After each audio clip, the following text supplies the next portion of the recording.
Assalamualaikum, balik lagi sama Mas Gilang. Kali ini Mas Gilang akan membahas peristiwa yang sangat viral, yaitu seorang tokoh yang dikenal telah membuat kartunis Nabi Muhammad SAW kecelakaan secara tragis. Siapakah itu dan bagaimana awal mula dia bisa sampai seperti itu? Saksikan terus Mas Gilang Official. Pada tahun 2007, seorang tokoh yang dianggap, kalau orang liberal sana, orang Eropa ini merupakan pahlawan. Tapi berbeda dengan kita umat Islam.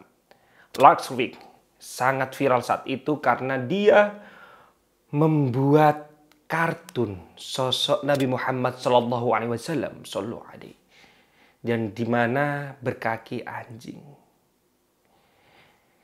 Tentu ini sangat membuat umat Islam seluruh dunia mengecam dia. Bahkan melalui organisasi internasional OKI, Organisasi Konferensi Islam, sangat mengutuk Lutwik untuk dipenjara dan dihukum. Namun malah sebaliknya, Lutwik ini malah dapat perlindungan dari pemerintah setempat. Akibat itu banyak orang-orang yang mengutuk dia, bahkan organisasi yang dianggap organisasi teroris, Al-Qaeda, rela menggelontorkan uang $100.000 atau setara 1.420.000.000 bagi yang bisa membunuh Lutwik. Jag menar, Lars Vilks har levt i över 10 år med konstanta hot mot sitt liv, med livvaktsbeskydd som en fånge i sitt eget hem och som dödshotad av en av världens farligaste. Dan saat itu menjadi momok yang luar biasa.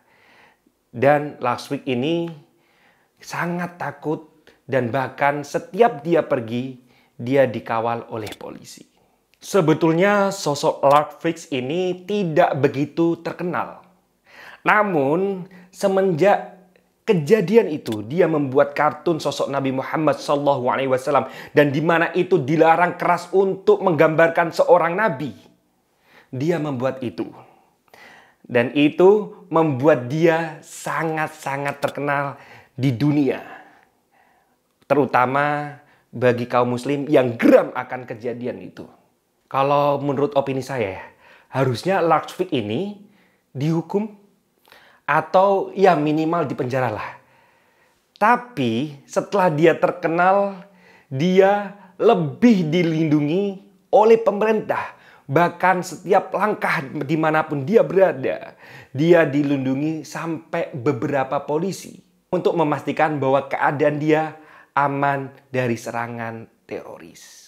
Pada tahun 2010, Lutwik ini menjadi keynote speaker di dalam sebuah diskusi di Universitas Uppsala, Swedia.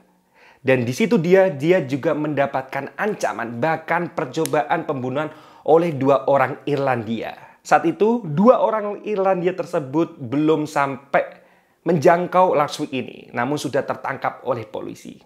Bukan hanya itu, banyak beberapa orang juga yang berusaha untuk membakar rumah Lutwik ini yang berada di Swedia. Pada tahun 2013, ini belum sampai bertemu dengan Lutwik ya.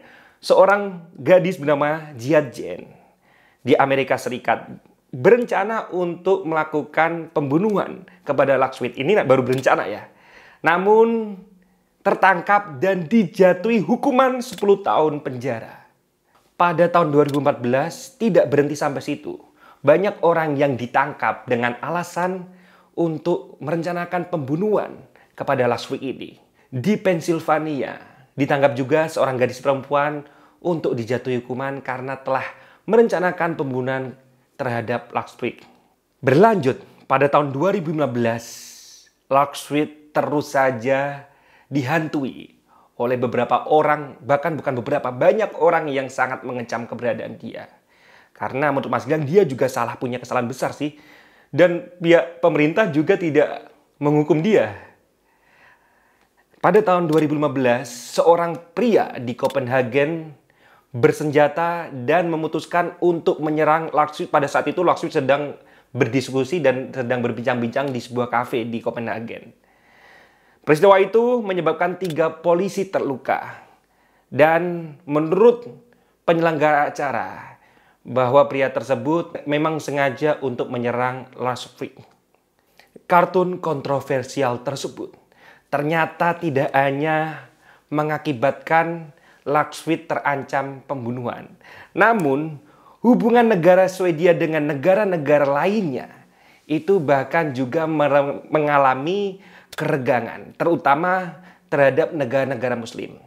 Reinfeldt, dan waktu itu dia menjabat sebagai Perdana Menteri Swedia, berusaha untuk melobi dan menenangkan situasi tersebut. Namun, banyak negara-negara Muslim masih tidak terima kalau Laksvik ini tidak sampai dihukum dan dijatuhi hukuman. Meskipun karyanya itu sangat menyinggung umat Islam dan banyak mengalami percobaan pembunuhan karena banyak orang yang sebel ya. Apalagi umat-umat Muslim yang memang benar-benar dia sangat mencintai Rasulullah dan dia sangat merindukan Rasulullah. Dia pasti juga geram juga. Dan ini luar biasa atau emang dianya emang bandel banget ya. Laksvik ini tidak merasakan dia itu salah. Dan dia menganggap kartun yang dia buat itu hanya sebuah seni dan tidak bermaksud untuk mengolok-olok umat Muslim. Dia hanya menyindir politik di dalam dunia seni.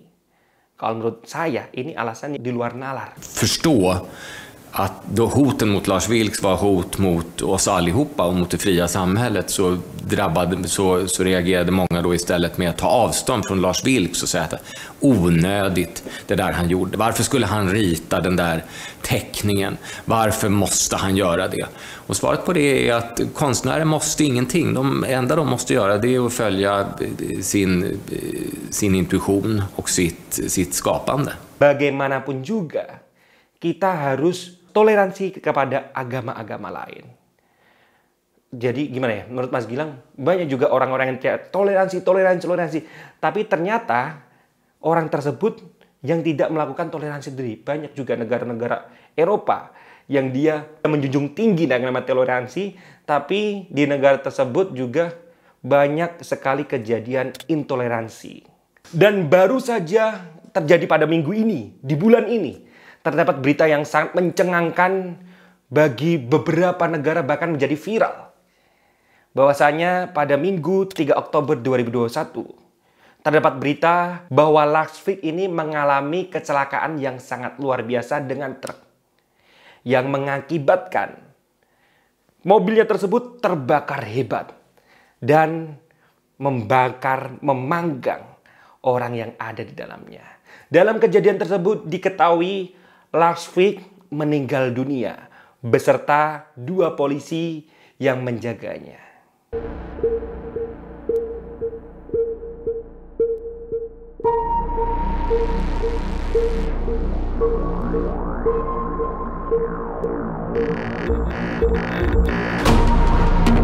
Menurut penuturan Kepala Kepolisian Swedia Selatan, Katrina Persson, mengatakan bahwasannya kejadian ini real kecelakaan. Namun terjadi keanehan di sini. Pada saat identifikasi dan waktu di TKP, itu mengatakan bahwa mobil Laksvik ini tiba-tiba berada di jalur truk. Dan mengakibatkan Laksvik beserta 2 polisi yang menjaganya itu mengalami kecelakaan yang sangat luar biasa. Mobil Laksvik waktu itu juga terbakar dan truk yang ditabrak juga terbakar. Ini harus bilang innalillahi atau gimana ya? Tapi ya ini juga bisa menjadi pembelajaran yang sangat luar biasa. Bahwasanya hukum karma itu pasti berlaku. Apalagi kita kalau melakukan sebuah kesalahan terhadap orang ya. Semaksimal mungkin kita meminta maaf lah. Secepat mungkin. Bahwasanya kalau itu ya, kalau kita kesalahan dipukul atau kekerasan fisik itu mungkin bisa sembuh lewat dokter. Namun kalau sudah hati ini yang sakit, itu sakitnya sangat luar biasa, bahkan sulit untuk diobati. Saya tidak menyalahkan orang last week atau tidak menyalahkan, tapi di sini saya mengambil pelajaran yang sangat luar biasa, bahwasanya kita jangan sampailah menyinggung apalagi hal-hal yang berbau sensitif. Yang namanya agama itu sebagai tuntunan, bukan tontonan untuk yang diolok-olok. Jadi gara-gara kartun last week ini mengakibatkan beberapa negara itu juga mengalami kasus intoleransi yang tinggi. Karena last week ini juga menimbulkan teror-teror baru yang mengakibatkan banyak agama yang saling berbenturan. Banyak yang mengatakan bahwa yang menyerang last week teroris ini terakhir. Saya bisa berani mengatakan bahwa last week juga aslinya juga dia ini sebagai ujaran kebencian.